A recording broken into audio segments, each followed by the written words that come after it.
partai politik itu adalah instrumen, alat. Apa? Untuk mewujudkan cita-cita perjuangan. Cita-cita perjuangan apa? Yang pro kepada Sudarlun, puluhan mahasiswa asing dari Universitas Vienna, Austria, belajar tentang konflik dan perdamaian RI-GAM di Aceh. Pertemuan yang dilaksanakan di Warung Rumo Aceh, Lingke, Banda Aceh tersebut juga meliputi para aktivis SIRA, HAM, termasuk juru runding GAM. Kedatangan mahasiswa dari jurusan Geografi dan Studi Regional ini adalah untuk menumbuh kembangkan minat studi Asia Tenggara pada bidang studi Geografi dan Lautan Hindia.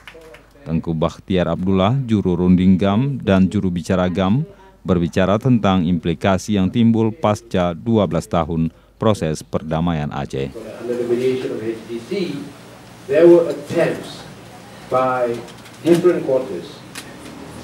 For example, the Indonesian delegation sent people to meet us, to come to the negotiation table again, but we refused because it did not fall within our strategies, our policies. Nah, kami mau belajar bagaimana proses rekon rehab setelah tsunami dan juga apa tantangan untuk rehab rekon baik di Aceh maupun Thailand di pesisir Andaman, Laut Andaman.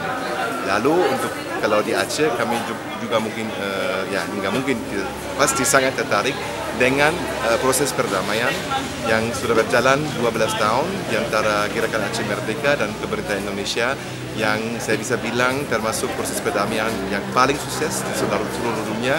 Dan kami mau belajar kenapa atau apakah faktor-faktor yang memungkinkan proses perdamaian ini menjadi begitu sukses.